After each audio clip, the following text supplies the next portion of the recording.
हाँ फ्रेंड्स, तो आज हम डिस्कस करेंगे प्रॉफिट एंड लॉस के ऊपर।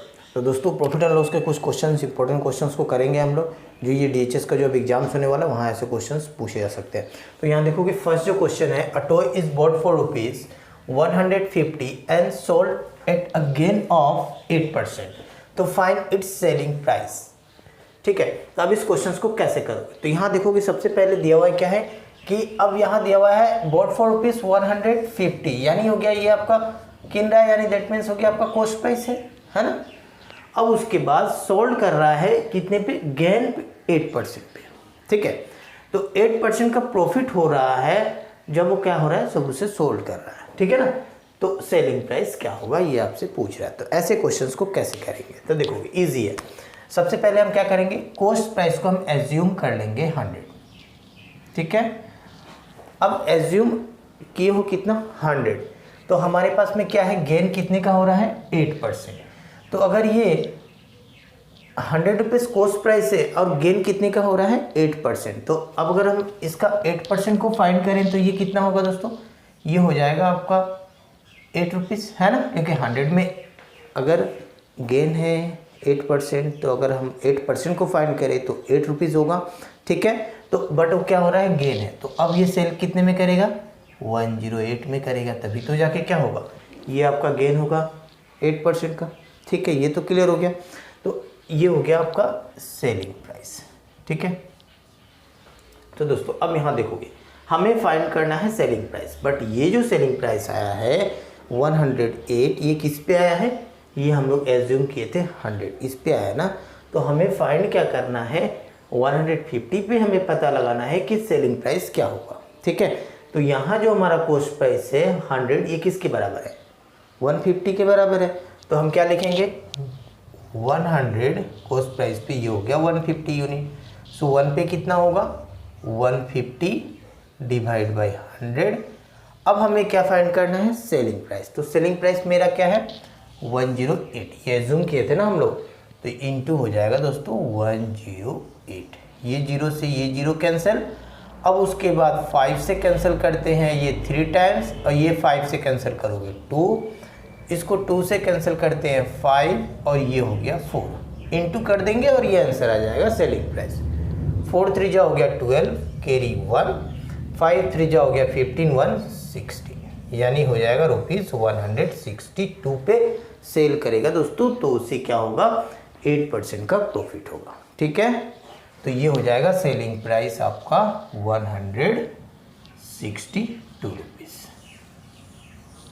आई थिंक आप लोग क्लियर हो गया होगा। तो नेक्स्ट क्वेश्चन को देखते हैं दोस्तों। यहाँ दिया हुआ है कि a person buy a toy for ₹50 and sell it for ₹। अब यहाँ देखोगे आगे वाले क्वेश्चंस में सोल्व कर रहा था, बट उसे मैं गेन हो रहा था, यानी प्रॉफिट हो रहा था 8% का। बट इस क्वेश्चंस में क्या है, अब ये कॉस्ट प्राइस है toy buy a toy for ₹50। ठीक है, 50 पे कोई अगर वस्तु को अगर खरीद रहा है तो उसे फिर सेल कर रहा है कितने पे, 75 रुपीज़ पे। तो आपसे पूछ रहा है कि गेन परसेंट क्या होगा।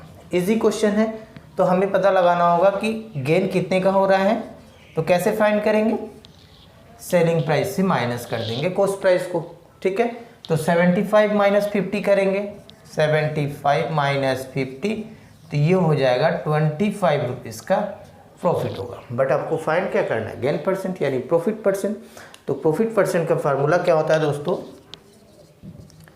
ये हो जाएगा प्रॉफिट यानी गेन ऊपर, तो ये हो गया 25 ऊपर रखेंगे, एंड देन नीचे हमेशा याद रखोगे दोस्तों, कॉस्ट प्राइस को हम लोग क्या करते हैं, नीचे रखते हैं। ठीक है, ये हो गया 50, एंड देन परसेंटेज में लेना 100, ये हो जाएगा रिक्वायर्ड परसेंटेज, ये गया 2 टाइम्स, सो 25 इंटू 2 करोगे तो 50, तो 50% हो जाएगा आपका गेन परसेंट। ठीक है, क्वेश्चन नंबर 3 यहाँ दिया हुआ है कि if the cost price of 20 articles is equal to the selling price of 18 articles. ठीक है, then find the profit percentage. आपसे पूछ रहा है कि प्रॉफिट परसेंटेज क्या होगा।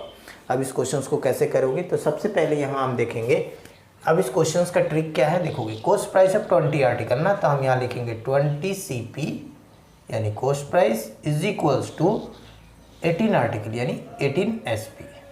ठीक है, यहाँ से फिर क्या करोगे आप, CP बाई SP या फिर आप SP बाई CP भी फाइंड कर सकते हो। ठीक है, तो यहाँ होगा आपका 18 ऊपर और ये 20 इसके नीचे आएगा। क्लियर। अब इसका मतलब ये हो गया कि ये देखोगे ऊपर है ना, ऊपर ऊपर वाला लेंगे और नीचे को एज्यूम करेंगे। ठीक है, जैसे यहाँ पे दिया हुआ है कॉस्ट प्राइस 18, यानी अब ले लेंगे हम लोग कॉस्ट प्राइस किसी भी आर्टिकल का 18 रुपीज़ है, तो सेलिंग प्राइस कितने में सेल कर रहा हो, 20 में सेल कर रहा है, यानी 2 रुपये ज़्यादा में सेल कर रहा है, 2 यूनिट ज़्यादा में सेल कर रहा है। सो इसका मतलब क्या हो रहा है, सेलिंग प्राइस बड़ा हो रहा है। जब सेलिंग प्राइस बड़ा होगा तो फिर क्या होगा, प्रॉफिट होगा। ठीक है, बट हमें फाइंड करना है प्रॉफिट परसेंटेज। तो सबसे पहले हमें प्रॉफिट परसेंटेज फाइंड करने के लिए प्रॉफिट निकालना होगा। तो प्रॉफिट कैसे निकालते हैं, SP माइनस CP, है ना। तो कितने का डिफरेंस है यहाँ पे, अब ये माइनस कर लोगे तो 2 रुपीज़ का आप बोल सकते हो यहाँ पे कि आपका प्रॉफिट हो रहा है। ठीक है, बट हमें फाइंड करना है प्रॉफिट परसेंटेज। तो रिक्वायर्ड परसेंटेज क्या होगा, फिर ये हो जाएगा, प्रॉफिट को ऊपर रखेंगे एंड देन नीचे क्या आएगा, कॉस्ट प्राइस आपका नीचे आएगा।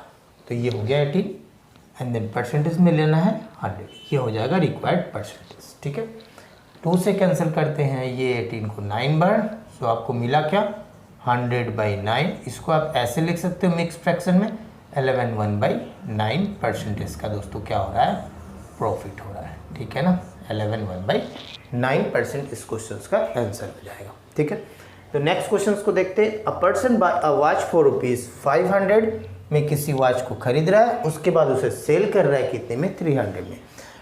खरीद रहा था कितने में, 500, सेल कितने में कर रहा है, 300 में। इसका मतलब क्या हो रहा है, लॉस ही हो रहा है। कितने का लॉस हो रहा है, 500 माइनस 300 इज 200 का लॉस हो रहा है। ठीक है, तो आपसे पूछ क्या रहा है कि फाइंड द लॉस परसेंटेज, हमें फाइंड करना है लॉस परसेंटेज क्या होगा। तो लॉस परसेंटेज क्या होगा, सेम लॉस को ऊपर रखेंगे, 500 माइनस 300 यानी 200 आया, और नीचे हो गया आपका कॉस्ट प्राइस यानी 500 एंड देन इंटू 100। इस 2 जीरो से 2 जीरो को कैंसिल कर लेते हैं, 5 से ये 100 गया 20 टाइम्स, सो 20 इंटू 2 हो गया 40। सो आप बोल सकते हो 40% इसका क्या हुआ दोस्तों, लॉस हुआ। ठीक है ना। तो दोस्तों आज मैंने प्रॉफिट एंड लॉस के कुछ इंपॉर्टेंट क्वेश्चंस को करवाया, जो अभी जो DHS के जो एग्जाम्स होने वाले हैं वहाँ से क्वेश्चंस पूछे जा सकते हैं। ऐसे क्वेश्चंस आप मेरे चैनल में देखना चाहते हो, नए हो तो चैनल को सब्सक्राइब करके बेल आइकन को प्रेस कर लीजिएगा, ताकि आने वाले वीडियो का नोटिफिकेशन आपको आसानी से मिल सके।